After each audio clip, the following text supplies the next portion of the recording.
Hi readers, welcome back to my channel, Lila Wanders and Reads. It's your old friend, Sweaty Mess here. I've been doing chores, I've got my little bitty bangs pulled back because I am trying to grow my hair out, and when it starts touching my forehead, especially when I'm doing chores, it gets on my nerves. So, I actually read 5 books this week that were not school related. One of them, the first one, I can't find, and it's probably for the best. It was not a fit for me. I gave it 2 stars. And I wonder if the reading that I'm doing for school is transforming the way I consume fiction books. It's possible, but I'll start with the first book that I read. Late Bloomer by Maisie Eddings. This is the first book I think I've read by her, but I know her name. What else has she written? Yeah, I've not read any of those. This was 3 stars for me. I could have nitpicked it, but it was a light, funny rom-com, and so I'm not going to. Not like I will another book. Winning the lottery has ruined Opal Devlin's life. After quitting her dead-end job where she'd earned minimum wage and even less respect, she's bombarded by people knocking at her door for a handout the second they find out her bank account is overflowing with cash. And Opal can't seem to stop saying yes. With her tender heart thoroughly abused, Opal decides to protect herself by any means necessary, which to her translates to putting almost all her new money into buying a failing flower farm in Asheville, North Carolina, to let the flowers live out their plant destiny while she uses the cabin on the property to launch her artistic career. But her plans for isolation and self-preservation go hopelessly awry when angry, albeit gorgeous, Pepper Bowden is waiting for her at her new farm. Pepper states that she's the rightful owner of Thistle and Bloom Farm and isn't moving out. The unlikely pair strike up an agreement of cohabitation and butt heads at every turn. Can these opposites both live out their dreams and plant roots, or will their combustible arguing and growing attraction burn the whole place down? Okay, so I thought it was a little insta-love, but what do you expect in 375 pages or so? It did have 2 of my favorite tropes. One is a person who betrays you, and 2 is the ex that tries to come crawling back at the end. So this was a cute light read. Like I said, I could have nitpicked. There were some things that I was like a little rolling my eyes on. A lot of on-the-page sex, so I had to skim through quite a bit. But overall, exactly what I needed, a light, funny read. The next book was not light or funny. I gave it 5 stars. I bought it before I even joined the master's degree program because I wanted to learn more about what's going on in Ukraine. And this is Alicia Khromichuk, pardon me, The Death of a Soldier Told by His Sister. I loved this book. Need my glasses. He died on the front line in eastern Ukraine, a soldier now, but a brother too, born with the heart of an artist. In a vivid blend of memoir, essay, and folklore, Alicia tries to come to terms with the death of her brother and the Russian invasion of her homeland. He died in 2017, I believe, so this is before the big invasion. This was after the invasion of Crimea. As a Ukrainian, a woman, a historian, and a sister, poignant and searching, The Death of a Soldier Told by His Sister is an intimate depiction of grief, a powerful reckoning with political violence, and a fierce commitment to honesty in life and death and in memory. I, again, loved this book. Really, one of the things that I really appreciated is her discussions about grief. I just found this so moving. And she also talks about what a waste of life it is when we send our sons and brothers and fathers off to battle. It's just really moving, poignant book. Even if you're not interested in World War II history, which is inside here, or modern day current events on the battlefield, which is in here, I highly recommend it.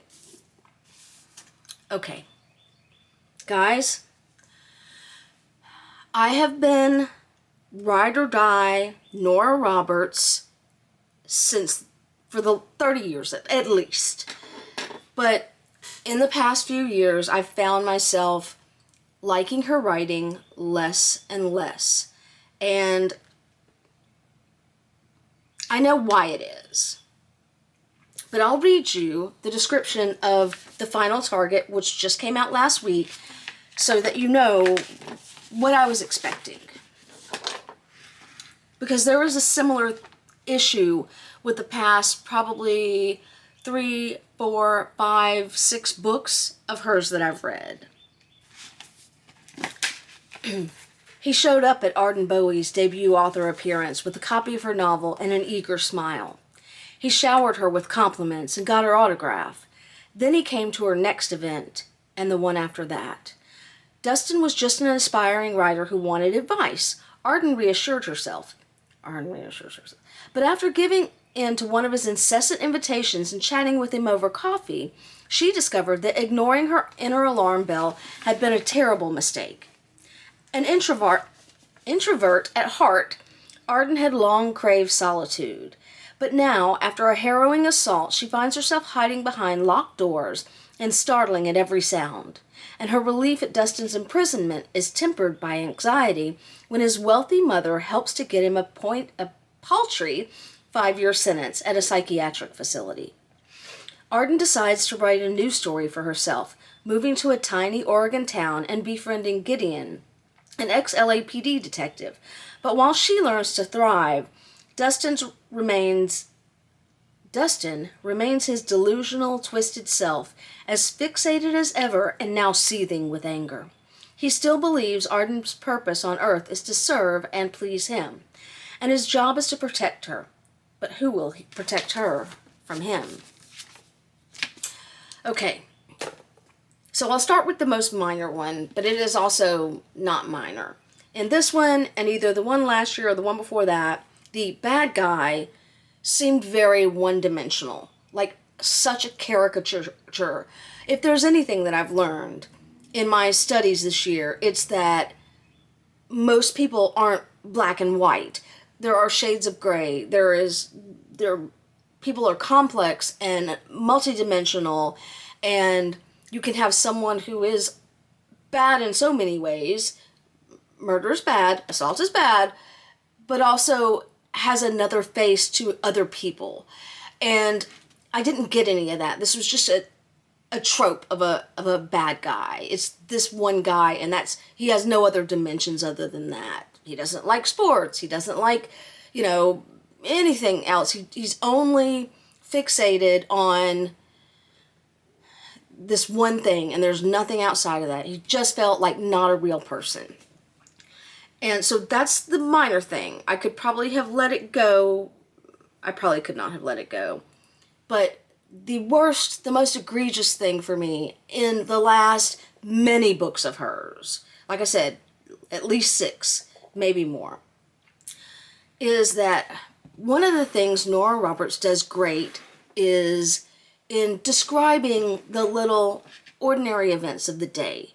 And that, peppered here or there throughout the book, is perfect. It's one of the reasons that I really enjoy her books.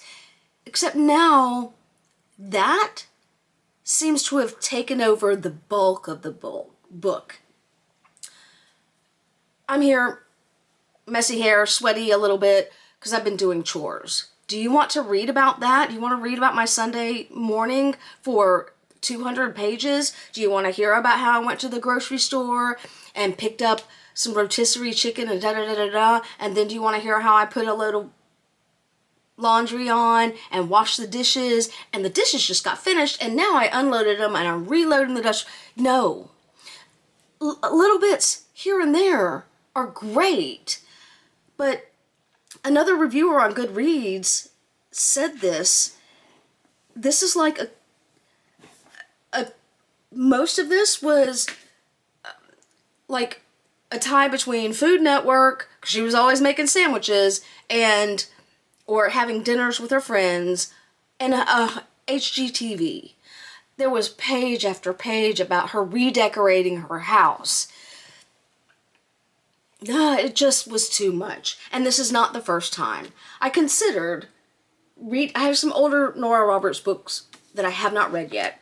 I considered going back and looking at and reading one of those before this to see if she always did this and I'm just noticing, but I decided not to. I wanted to come to this with a clean slate, and I may this evening go back and see if I've got one that's kind of like a romantic suspense. There was no suspense in this until the very end, and even then it was just at that point I was done with it. And see if it's a new thing that she's doing, because I do remember her descriptions. I just don't remember if she did them so long and I just didn't care or notice. Okay, one thing. Okay, the last book I read last night, I ended up skimming a lot of it. And let me caveat this. My sister recommended this. It was free on Amazon First Reads. And it is called The Girl in the Lake by Lauren Oliver. My sister was really liking it, probably going to finish last night. I don't know if she did or not. I did. But again, I skimmed. My caveat on this is that Kindle negatively affects my reading. And I know this. So I think I gave it 3 stars, and it may be, had I read it in physical copy, I may have given it a higher score, because it, again, I don't know why, but it negatively affects my reading experiences. Even when I'm reading, like, while traveling, I just don't seem to enjoy it as much. So, I could have had a different experience had I had a physical copy, but it was free, so I was fine with it. Kate Willis, consultant for the Division of Perceptual Studies at the University of Virginia, is tasked with interviewing 6-year-old Henley Haskell about the girl's alleged past life recollections. The evaluation also marks a return for Kate to Stockbridge, Massachusetts, and to troubling recollections of her own. That part was good. I think that, again, if I'd had a physical copy, I might have enjoyed it more. Here, 24 years ago, Kate's friend Becca McGuire vanished from her bunk at a now shuttered summer camp and was never seen again, presumably drowned in Lake Saquamet. But the mystery of her disappearance is only deepening, because Henley's memories of her other life are ones that could only belong to Becca. For Kate, Henley's recurring, suffocating nightmares and her disturbing illustrations of places she has never been seem to spell out the unbelievable. Somewhere, somehow, the truth about what really happened to Becca is locked inside this little girl. As Henley's uncanny memories surface, so do old secrets, each one drawing Kate inexorably back to that terrible long-ago summer by the lake. There was a neat little twist at the end. I could have nitpicked, as I did with Nora Roberts. That's not nitpicking in my opinion. But, so it was just okay for me. Again, I could have liked it better if I had a physical copy. Liked the twist at the end. Again, there are some nitpicky parts, but I decided not to do that. Anywho, that was my reading week. I don't know how much reading I will get done this week, because I, again, need to focus. Number one priority is my school reading. But I wanted to pop in and tell you that I did get some read this week. I hope that you've had a good reading week. If you have any fantastic book to recommend, I'd love to hear from you down in the comments. And as always, if you've made it with me this far, thank you for sticking with me on my journey, and happy reading.